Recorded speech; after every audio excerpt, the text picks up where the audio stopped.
अस्सलामु अलैकुम वरहमतुल्लाहि वबरकातुहू। मोहतरम भाइयों, बुज़ुर्गों, दोस्तों,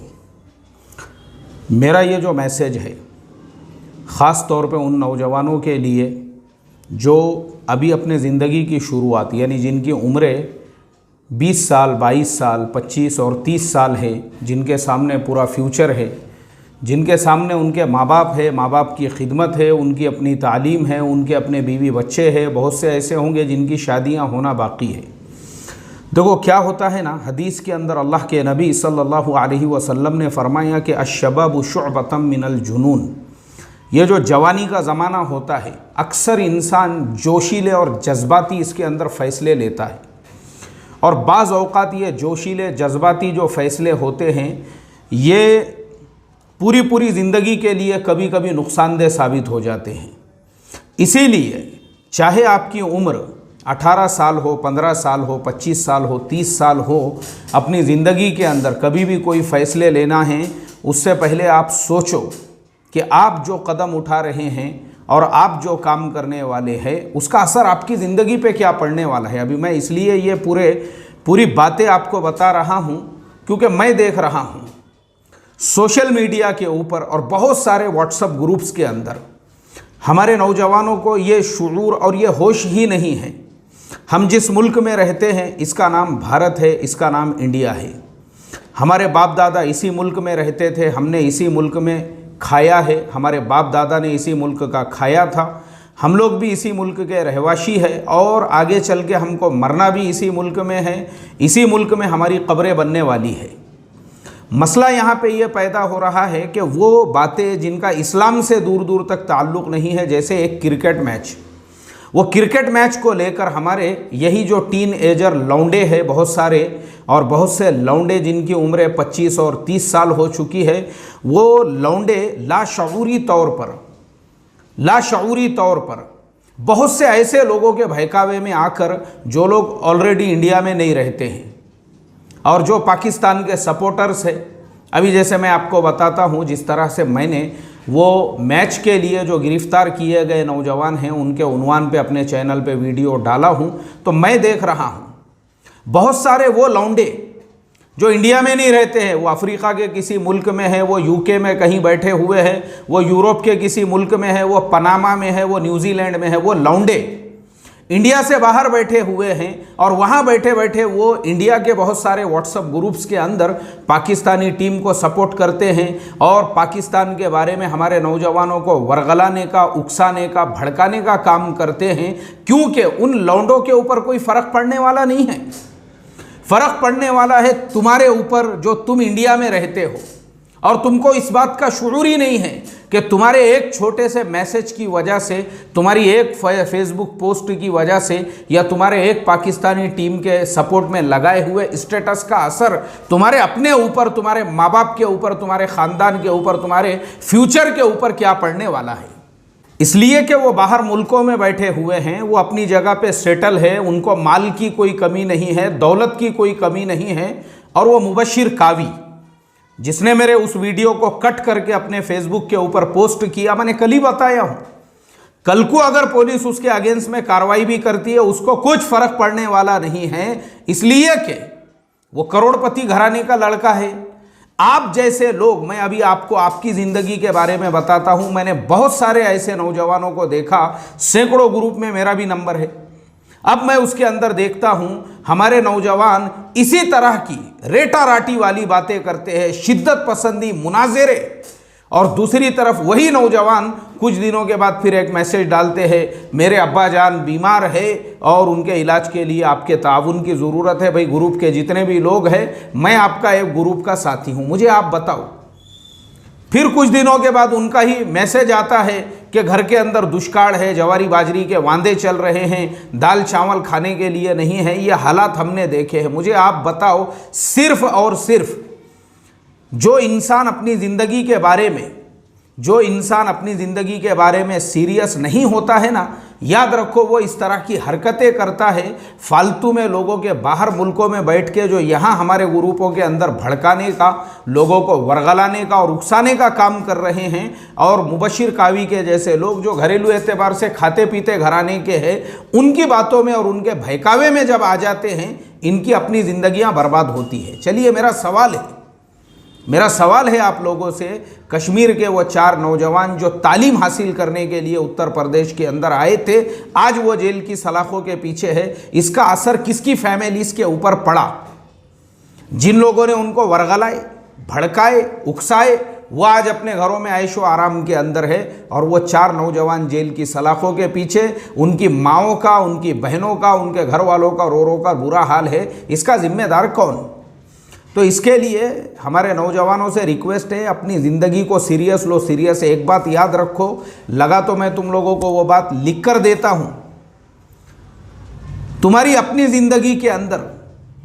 अगर तुम फेल हो गए, तुमने अपनी ज़िंदगी में कुछ भी नहीं किया, तुम्हारी शादी हो गई, तुम्हारे बच्चे इधर उधर भटक रहे हैं और तुम्हारा कोई पुरसाने हाल नहीं है और जो है तुमको कर्ज़े लेने की ज़रूरत पड़ रही है। मैं रोज़ एक मैसेज देखता हूँ किसी ना किसी इंसान के घर छोड़ के भागने का, रोज़ एक मैसेज है, रोज़। और माशाल्लाह अच्छी खासी उम्र वाले लोग और अच्छे खासे जो है ज़हनी तौर पे अच्छे खासे लोग, तहकीक करने पे पता चलता है कि पूरे गांव का कर्ज़ा हो गया था, इसलिए भाग गए गांव छोड़ के। पूरे महल्ले का कर्ज़ा हो गया था, छोड़ के भाग गए महल्ला। बीवी वैसे ही है, बच्चे वैसे ही है, ससुराल के अंदर पड़े हुए हैं, कोई पुरसाने हाल नहीं उनका। तो कल को वही बच्चे, मुझे आप बताओ अपने बाप के बारे में उनकी क्या मेंटालिटी होंगी, जो बाप अपनी औलाद को बचपन के अंदर उनकी तालीम नहीं कर सका, उनकी तरबियत नहीं कर सका, जिसकी वजह से उसके बच्चों को ठोकरें खाने की नौबत आ चुकी है।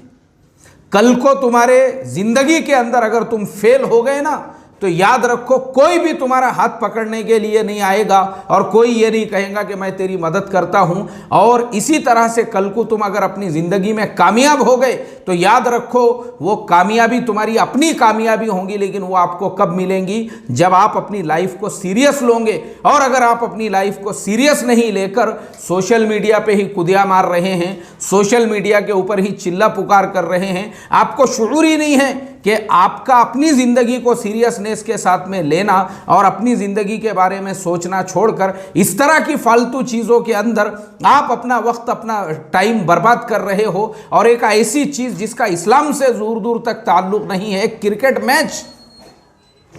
उसके लिए सेलिब्रेशन, और एक ऐसा मुल्क हमारे पड़ोस का जिसके सपोर्ट करने की वजह से सिवाय भारत में आपको जेल के कुछ भी नहीं मिल सकता है,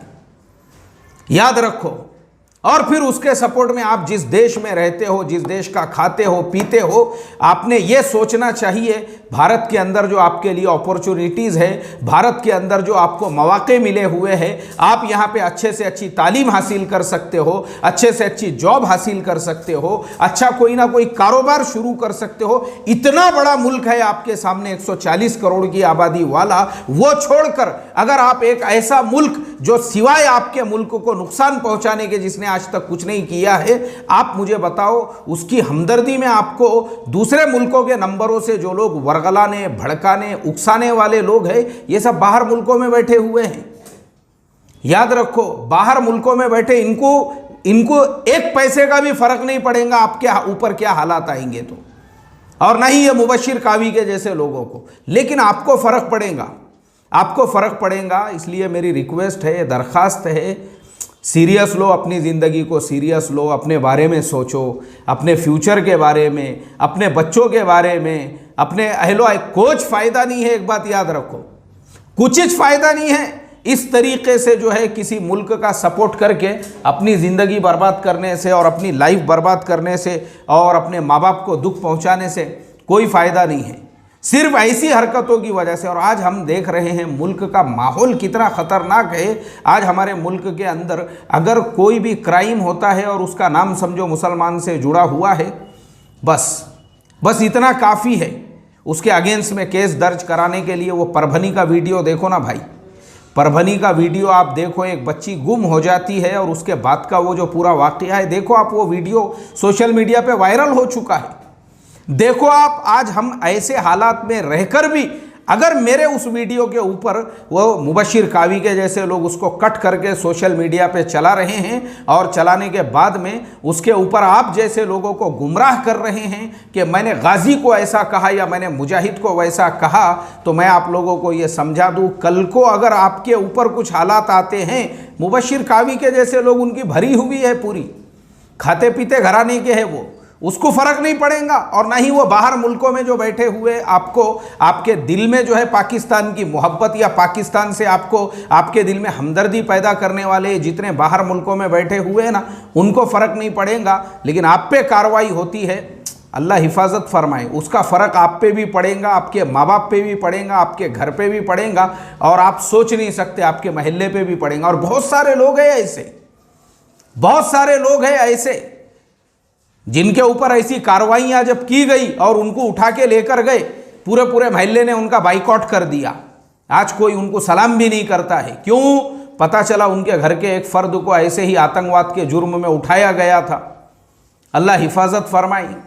ख़तरनाक चीज़ें होती है ये, इसके लिए होश में रहो। और ये सोशल मीडिया पे लोगों के वर्गलाने में, भड़काने में, उकसाने में बिल्कुल मत आओ। अपनी लाइफ को सीरियस लो भाई, अपनी लाइफ को सीरियस लो। एक दिन तो खूब कुदिया मार रहे हैं और दूसरे दिन मैसेज आ रहा है खाने को जवारी बाजरी नहीं है, मदद करो, ताउन करो। अल्लाह हिफाजत फरमाए, सिर्फ इस वजह से कि तुमने अपनी ज़िंदगी को सीरियस नहीं लिया। कल को तुम अपनी ज़िंदगी में कामयाब हो गए तो तुम कामयाब होंगे, और अगर फेल हो गए और लोगों के कर्जे हो गए और हालात का शिकार हो गए और हॉस्पिटल में पैसे भरने के लिए जेब में पैसे नहीं रहे बिल भरने के लिए, तो उस वक्त में आप फेल होने वाले रहेंगे, तो आप अकेले ही रहेंगे। याद रखना, कोई नहीं आएगा आपका साथ देने के लिए। अल्लाह हिफाजत फरमाए। और ऐसा ही कोर्ट कचहरी का अगर मसला है, कोई नहीं आएगा आपके पास साथ में तारीख के ऊपर हाजिरी देने के लिए, वो तुमको ही जाना पड़ेगा। अल्लाह हमारे नौजवानों को समझ आता फरमाए। बस इसीलिए इतनी रिक्वेस्ट और दरख्वास्त करूँगा, या ऐसे लौंडों के, मुबशिर कावी के जैसे जो लौंडे हैं ना, फेसबुक या लौंडे, ये लौंडों के चक्करों में मत पड़ो। इनकी भरी हुई है, ये खाते पीते घराने के हैं और इनके सब बाहर फैले हुए लोग हैं, वो उनको फ़र्क नहीं पड़ेगा, फ़र्क आपको पड़ेगा। अल्लाह हमारे नौजवानों को समझ आता फरमाए। अस्सलामु अलैकुम वरहमतुल्लाहि वबरकातुहू।